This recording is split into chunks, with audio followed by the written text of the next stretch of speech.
हर साल लाखों नौजवान एक ही सपना देखते हैं, देश की सबसे बड़ी, सबसे प्रतिष्ठित कुर्सी तक पहुंचने का सपना।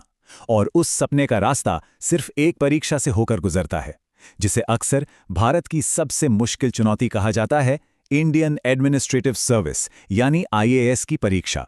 तो चलिए आज इस पूरी चुनौती को परत दर परत समझते हैं।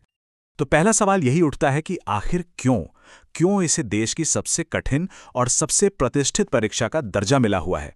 ऐसा क्या है इस एक एग्जाम में कि लोग अपनी जिंदगी के कई साल इसमें लगा देते हैं। चलिए इस पूरे सफर के हर मोड़ को, हर पहलू को आज करीब से जानते हैं। देखिए, सबसे पहले तो इसका असली नाम है सिविल सर्विसेज एग्जामिनेशन या शॉर्ट में सीएसई।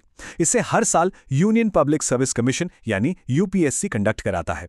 और ये समझना बहुत जरूरी है कि ये सिर्फ आईएएस बनने का रास्ता नहीं है, बल्कि ये एक तरह की महापरीक्षा है जो देश की पूरी टॉप ब्यूरोक्रेसी का भविष्य तय करती है, जिसमें Indian police service IPS, Indian foreign service IFS और इंडियन रेवेन्यू सर्विस आईआरएस जैसी कई बड़ी सर्विसेज शामिल हैं। आज के हमारे इस सफर में हम इस पूरी यात्रा को समझने वाले हैं। हम जानेंगे कि इसे सबसे कठिन क्यों कहा जाता है, इसके वो 3 अहम पड़ाव कौन से हैं, मुख्य परीक्षा का महायुद्ध असल में है क्या, कौन कौन इस जंग में शामिल हो सकता है, जीतने के बाद की दुनिया कैसी होती है, और सबसे जरूरी इस लंबे सफर का पहला कदम क्या होना चाहिए। तो चलिए सबसे पहले इसी गुत्थी को सुलझाते हैं। ये सबसे कठिन परीक्षा का टैग आखिर आया कहां से? क्योंकि सिर्फ सिलेबस बड़ा होने से तो कोई परीक्षा कठिन नहीं हो जाती। यहां बात कुछ और है। असल में इस परीक्षा को एक लंबी मैराथन की तरह डिजाइन किया गया है, जिसके 3 बहुत ही अहम चरण हैं। पहला चरण लाखों की भीड़ को छांटने के लिए, दूसरा ज्ञान की गहराई को नापने के लिए, और तीसरा उम्मीदवार के व्यक्तित्व को परखने के लिए। ये तीनों मिलकर एक ऐसे फिल्टर की तरह काम करते हैं जिससे अंत में सिर्फ बेस्ट कैंडिडेट्स ही आगे जा पाते हैं। तो पहला पड़ाव है प्रीलिम्स। इसे आप एक गेट कीपर की तरह समझिए। इसका बस एक ही काम है, लाखों की भीड़ में से उन कुछ हजार सीरियस कैंडिडेट्स को पहचानना जो असली मुकाबले के लिए तैयार हैं। और सबसे मजेदार बात जानते हैं क्या है? इसके मार्क्स फाइनल मेरिट लिस्ट में जुड़ते ही नहीं हैं। ये बस अगले राउंड का एक एंट्री टिकट है, जिसे हासिल करना ही अपने आप में एक बहुत बड़ी चुनौती है। अब प्रीलिम्स में भी 2 पेपर होते हैं, और यहीं पर एक छोटा सा ट्विस्ट है। दोनों ही पेपर 200-200 नंबर के हैं, लेकिन दोनों का रोल बिल्कुल अलग है। पेपर 1 यानी जनरल स्टडीज, ये तय करता है कि आपकी मेरिट क्या होगी। लेकिन जो पेपर 2 है, जिसे हम सीसैट कहते हैं, वो सिर्फ एक पासिंग टेस्ट है। जी हां, इसमें पास होने के लिए आपको चाहिए सिर्फ 33% मार्क्स। सुनने में तो बड़ा आसान लगता है ना? लेकिन यही वो लक्ष्मण रेखा है जिसे पार किए बिना जनरल स्टडीज में टॉप करने का भी कोई मतलब नहीं रह जाता। हर साल हजारों उम्मीदवार इसी एक पेपर की वजह से रेस से बाहर हो जाते हैं। तो जो लोग प्रीलिम्स का गेट पार कर लेते हैं, उनके लिए शुरू होता है असली महायुद्ध, मुख्य परीक्षा यानी मेंस। अब ये ऑब्जेक्टिव सवालों का खेल नहीं है। यहां आपकी कलम बोलती है। यहां आपके ज्ञान की गहराई, आपकी सोच और आपकी विश्लेषण करने की क्षमता का एक बहुत ही कड़ा इम्तिहान होता है। मेंस का जो पूरा स्ट्रक्चर है वो अपने आप में कहानी कहता है। कुल मिलाकर 9 पेपर होते हैं, लेकिन मेरिट बनती है सिर्फ 7 पेपर से। 2 पेपर, एक भारतीय भाषा का और एक अंग्रेजी का, ये बस आपकी बेसिक लैंग्वेज स्किल चेक करने के लिए हैं, और ये भी सिर्फ क्वालिफाइंग है। असली लड़ाई इन 7 पेपरों में है। एक निबंध का पेपर आपकी सोच को परखता है, 4 जनरल स्टडीज के पेपर देश दुनिया की आपकी समझ को, और 2 ऑप्शनल पेपर आपके चुने हुए सब्जेक्ट में आपकी मास्टरी को टेस्ट करते हैं। और जब लिखने पढ़ने का ये लंबा इम्तिहान खत्म होता है, तब शुरू होता है व्यक्तित्व का परीक्षण यानी इंटरव्यू।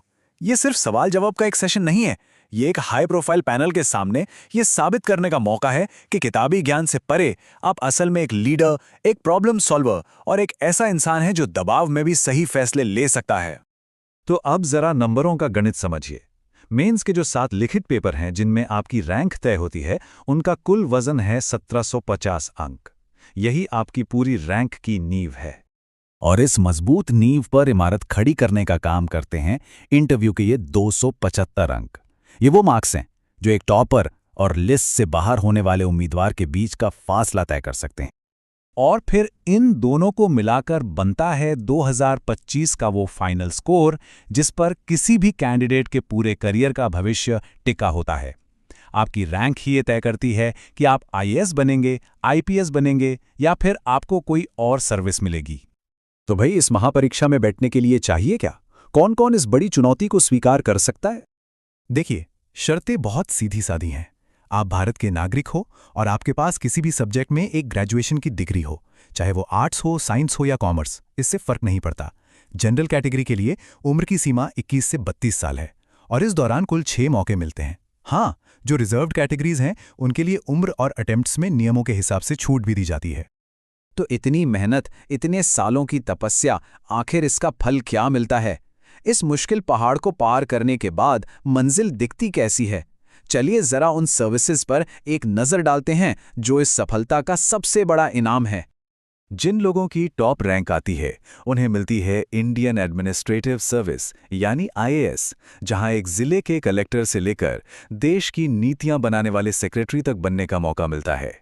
इसके अलावा कानून व्यवस्था संभालने के लिए आईपीएस, पूरी दुनिया में भारत का चेहरा बनने के लिए आईएफएस और देश का पूरा टैक्स सिस्टम चलाने के लिए आईआरएस जैसी कई बेहद पावरफुल और प्रतिष्ठित सर्विसेज हैं। तो अब जब पूरा नक्शा हमारे सामने है तो सबसे बड़ा सवाल ये है कि इस लंबे और मुश्किल सफर पर पहला कदम कहां और कैसे रखा जाए। देखिए, तैयारी की शुरुआत हमेशा एक मजबूत नींव से होती है और वो नींव है एनसीईआरटी की किताबें। ये आपके सारे बेसिक कॉन्सेप्ट्स क्लियर करती हैं। इसके बाद अपने दुश्मन को जानिए, यानी यूपीएससी का सिलेबस और पिछले सालों के पेपर्स। ये आपके गाइड की तरह हैं। फिर रोज अखबार पढ़कर खुद को अपडेट रखिए, क्योंकि ये परीक्षा किताबी कीड़ा नहीं, एक जागरूक नागरिक चाहती है। चौथा, अपना ऑप्शनल सब्जेक्ट बहुत सोच समझ कर चुनिए, क्योंकि यही आपकी रैंक में बड़ा फर्क पैदा करेगा।